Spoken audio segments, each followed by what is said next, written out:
Be prepared for hacks, guys. So today I'm going to be doing a little something different. So today I'm going to be showing you how to use a little program called OBS. And now it's going to look a little funky because what I have here is an OBS window, and the OBS window is like capturing the OBS window and window, whatever. So the first thing that you are going to want to do is go to obsproject.com, and that will take you to this site right here. Basically, what you're going to be doing is downloading whatever version you have. So if you're on Windows 7 or Windows 8, 8.1, whatever, it will still work for you. You can download it right there. If you're on a multi-platform, so you got OS X 10.8, Linux, or whatever. So I'm assuming most of you are on Windows, and that's what we're going to be covering today is Windows stuff. I don't actually own an Apple computer, Apple anything anymore because I just dislike them quite a bit. So getting starting using OBS for whether you're going to be recording or streaming, I'm going to cover both in this video. So you're going to open up your OBS, and it's not going to look like this when you see it. It's going to be a blank. It's going to be similar to this color here. It's going to be blank, and it's going to say something along the lines of preview stream or something like that, whatever. The first thing that you're going to want to do is you're going to go into your settings, and you'll get this window right here, okay? And you get your general language, English, notification. You can toggle those settings there if you want to. You're going to want to go to encoding. Now, I'm assuming most of you are going to want to use the X264 encoder. That's probably going to be the best encoder that you're going to use. If you're on an older computer that supports QuickSync, that would probably be a better option for you. And if you would choose to use NVIDIA's NVENC or NVENC, it's hard to say, then you can use that as well. I prefer to use CBR and CBR padding. Quality balance, I do not mess with. Custom buffer pad size, I do not mess with either. Now you're going to look right here, custom bitrate kilobytes a second. This sets the maximum bitrate for the video. That's what you're going to be doing. Now I actually record in 40,000, but I'm testing out something new, 25,000. It's a little bit lower. I heard that YouTube only support when you upload a YouTube video to YouTube that it compresses it to 8 megabytes per second, which is very, very low, very low. But I tend to record very, very high. That way there's a lot of quality, and if it gets scaled down, the quality is not going to be hurt that bad. For audio, you can use AAC or MP3. I just use AAC. It's a little bit easier to use. Bitrate, I have mine set. When I record, I have mine set all the way up to 320. Now, if I'm streaming, I turn it down to 160. Also, when I'm streaming, I turn this down to 1,000, and that's just, in terms of my internet speed, that works best for me and works best for other people that watch my stream, because I actually do not get a quality button on most of my streams because, one, I'm not a partner streamer, and two, I generally don't have enough people to get one just randomly. So I set mine to 1,000. That's probably going to be where most of you are going to want to stream at, unless you have really fast internet, you can turn it up. But when you're streaming, you don't want to go any higher than 3,500 because things will start to freak out. And if you're going that high anyway, most people probably won't be able to watch your streams because it'll be buffering for them the entire time because you're sending a lot of data to them and they can't download it all as quickly. Now, I do run a stereo channel. I do not run mono, and I run 48 kilohertz. This is going to be dependent on what kind of microphone you're using and what format your microphone supports. So this is going to be entirely dependent on your microphone. If you don't know what setting, what format your microphone supports, go to the manufacturer's website and find their product, and it will find the product that you have, and it will generally have a format, or if you still have the box or whatever, you can check that as well, and it will be on there. And then another thing to look at is your broadcast settings. Now it's going to say right here, your OBS are not optimized for use for Twitch. Please set the following: encoding settings, reduce the maximum bit rate to 3,500, encoding, reduce your audio to 160, and that's what I was just talking about. Now I turn this mode to live stream because I do stream on Twitch. I do stream on Twitch right here, so that is what I do. FMS, this is basically the server that you're going to be sending your data to. Now, I'm in Indiana, so they used to have a Chicago server, and I think they shut it down. And then I was streaming to the New York server, and then yesterday it stopped working for me, so I moved over to the Miami, Florida, because that is the closest one to me that actually works. If you go to Twitch, you can get your stream key. Let me go ahead and show you that real quick. So I'm going to go to twitch.tv, whatever that works. So it takes you to Twitch. What I'm going to be doing is clicking here. I need to go to my dashboard, actually. So it's just a dashboard right here.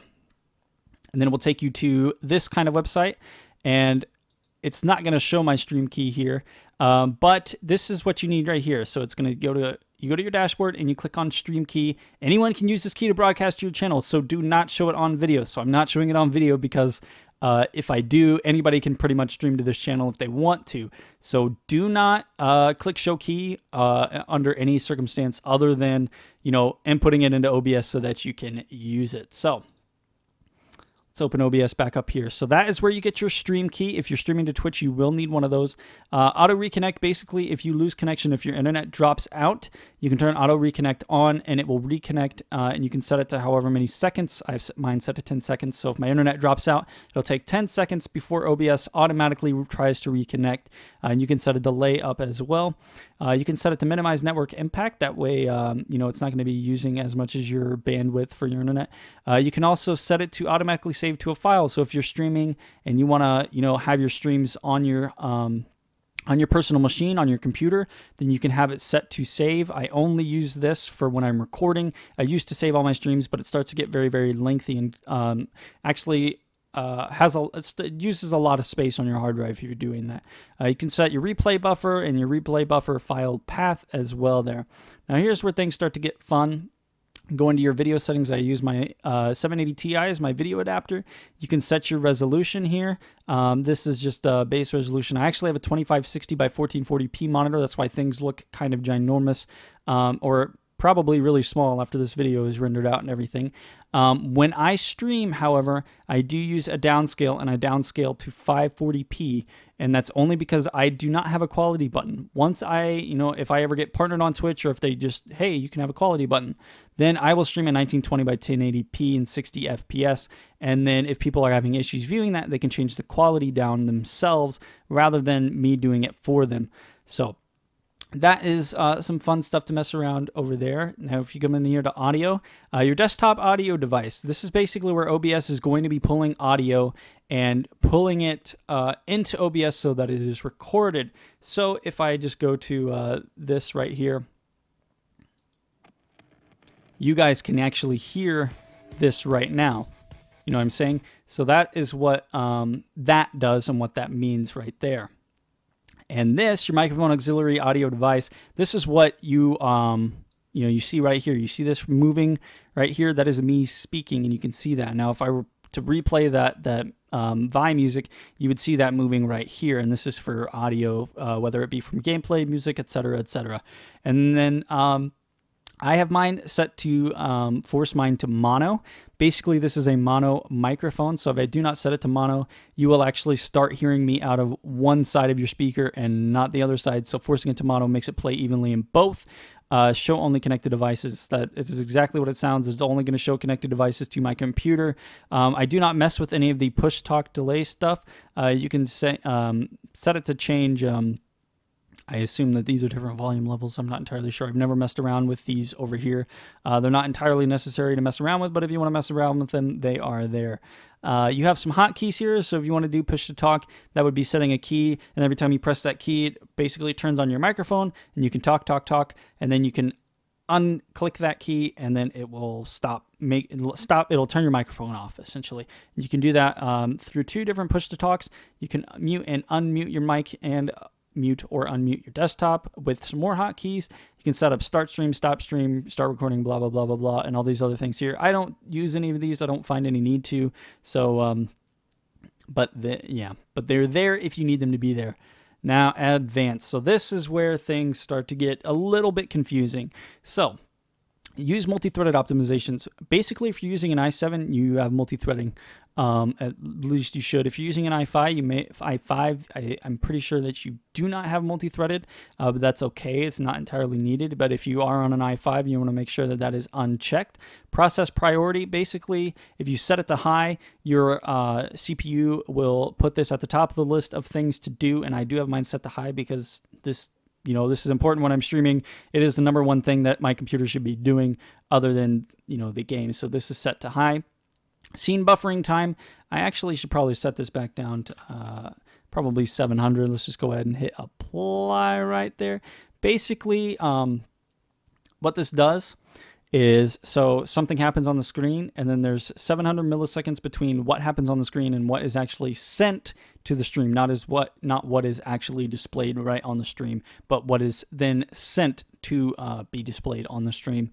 Disable encoding while previewing. Basically, that will just, when you go to preview your stream, we will get to that in a little bit, but when you go to do that, it will disable encoding, so it won't actually start using CPU power when you do that. Allow other modifiers on hotkeys.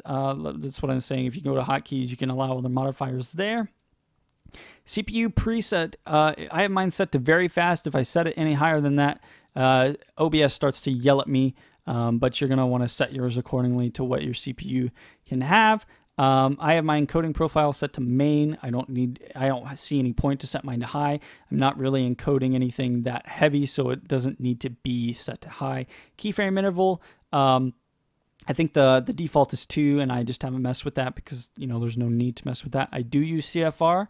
That is something that you're probably going to want to use. I would not recommend custom 2, 6, and 4 encoder settings unless you really know what you're doing in that regard. Encode in full range, you can click that or unclick that. That is just basically going to, I assume that's referring to color range, but I could be wrong. This just allows higher FPS entries into the video settings. Force desktop to use timestamps as a base for audio time. If you're having issues with desyncing your microphone in your gameplay, you can check that and try and even that out with the global audio sync. Use mic QPC timestamps. I do use that. Automatic latency mode. This is just network stuff. If you're having issues streaming, you can use this to try and help get your stream stable and that sort of thing. I do not mess with the quick sync encoder. I do not use quick sync to encode my streams, so therefore I have no use for it, but it is here if you do have to use quick sync encoder. Now, I don't mess with anything in the browser here, but basically this is more for people that have a lot of HTML, that sort of thing.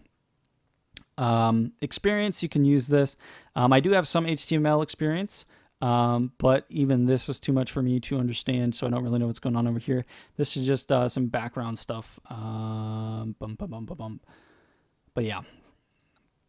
Microphone noise gate. So you can see right here that I am talking. You can see the, that sort of thing. You can set up your own thresholds here. So that way, if you're talking too loud, your microphone will automatically start cutting off at that volume level, so you're not piercing the ears of your audience.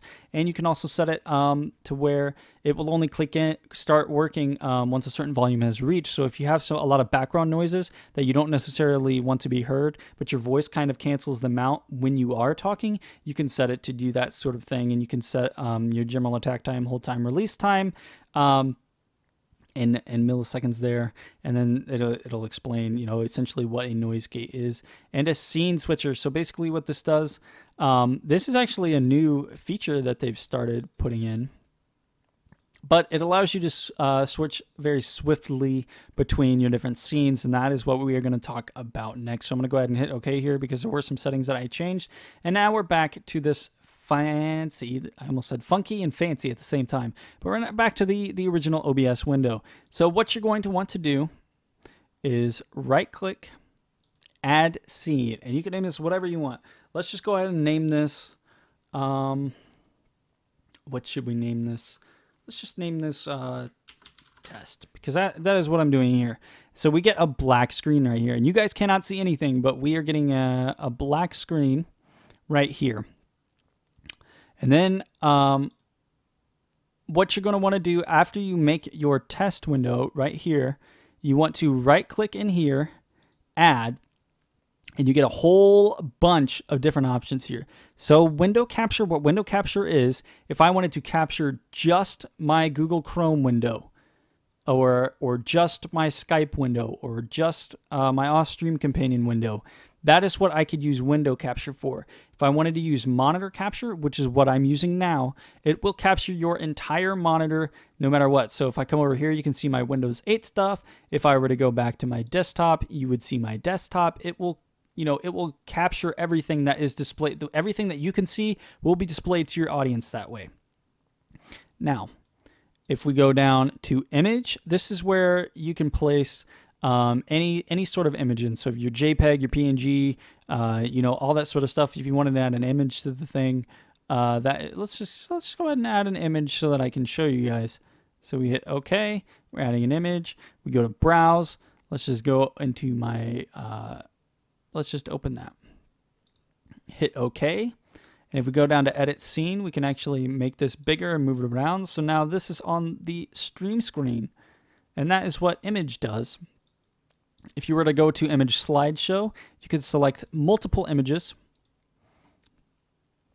And it will, it will slide through them. So, sometimes you see a stream. I typically see this on like pro streamers. So people that are on like Cloud9 or Team Liquid or that sort of thing, they'll have a slideshow of some of their sponsors down in the corner. So that is something that you could use for that if you are sponsored and getting into streaming. Text is exactly what it is. You can add text to the screen. You can do blah, blah, blah. And then you can change the font to whatever you want it to be. I actually have some cool fonts that we can use here.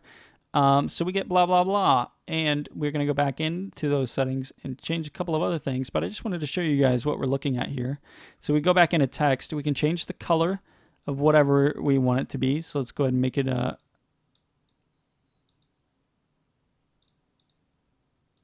I don't know why it's not changing. What? I have no idea. No. Okay.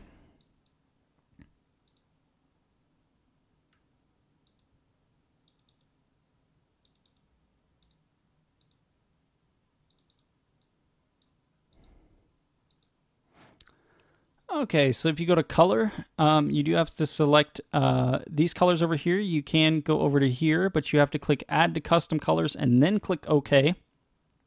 You can add a scroll speed so that it will, I didn't mean to hit enter there, but it will start scrolling across the screen. You can add an outline so that it's more easily seen.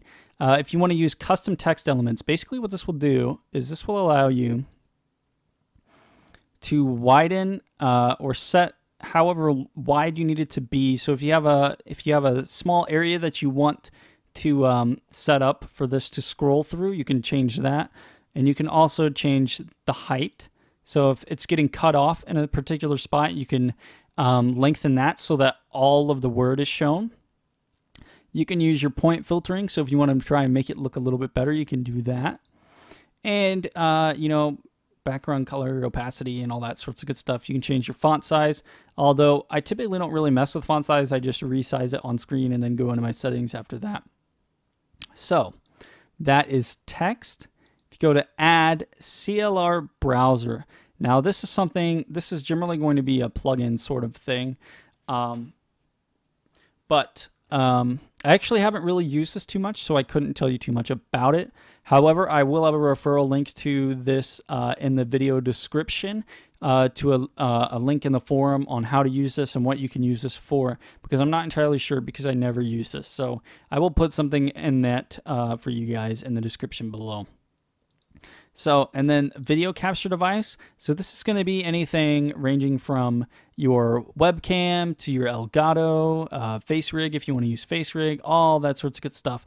You can go and configure your webcam. If your webcam has specific settings, you can reconfigure them there. You can flip your images up and down horizontally. You can add deinterlacing if you want to do that. You can add custom resolutions. So if instead of your camera taking up your entire screen, if you wanted to do like 960 by 720, you can do that. You can change the FPS if your camera allows that. You can do different output formats, different buffering times, different color spaces, full ranges. You can use chroma keys. So if you have a green screen, you can cut out the green behind you and just have yourself in the webcam department. So if you do use a green screen, it does have support for that. If you don't have a microphone but need to use your webcam's microphone, you can also do that. It's got a lot of stuff in here. And right down here, it says some devices do not have 64-bit drivers. If your device is not listed, try the 32-bit OBS. So I'm using the 64-bit OBS because I am running the 64-bit of Windows 8.1. So, yeah, I know. And the last but not least is game capture. And what this does is it's very similar to window capture, but this is going to pick up just the game. Now, I prefer to use window capture. I think it works a lot better for me. So I don't really mess around with game capture that much, but it has some nice things that you can't do with window capture. You can capture your mouse cursor. You can turn that on or off. You can invert your cursor on click. Anti-cheat compatibility hooking. Basically, if your game that you're trying to run has an anti-cheat kind of program enabled and it's not letting you run it with OBS, you can turn that on and that can help. You can have alpha blending, and you can, like I said, there's a bunch of different things you can do with this, but I prefer to use the window capture. So what else do we have to go through here? We have global sources. Again, I will put something into the description because I do not use global sources. And plugins. Again, there's a couple of different things: CLR host, direct show, OBS per scene. And again, I will have something in the description to a link in the forum post on how to use this. But this is if you're using like Nightbot or maybe DevBot, that sort of thing. Plugins do come in handy there.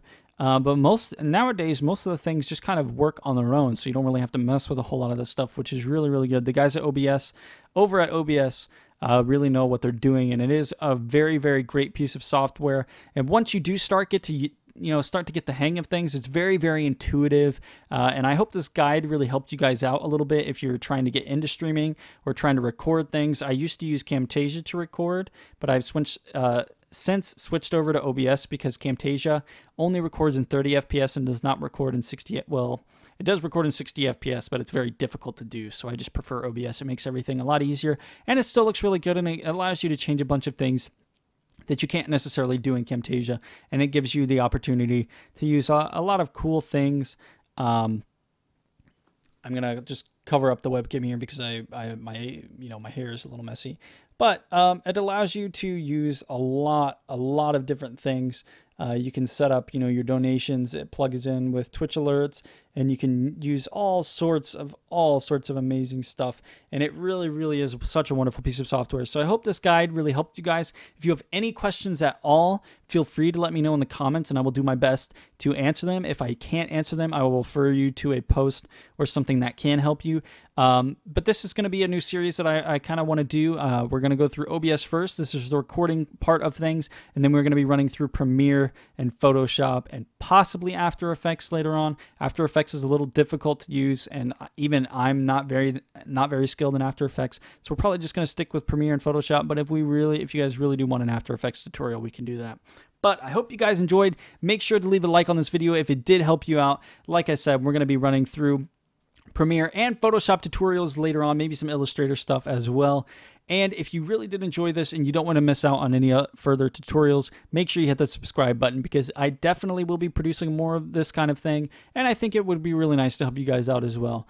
But I hope you guys enjoyed, and we will see you guys back again on Friday with another Wi-Fi battle. Peace out, guys.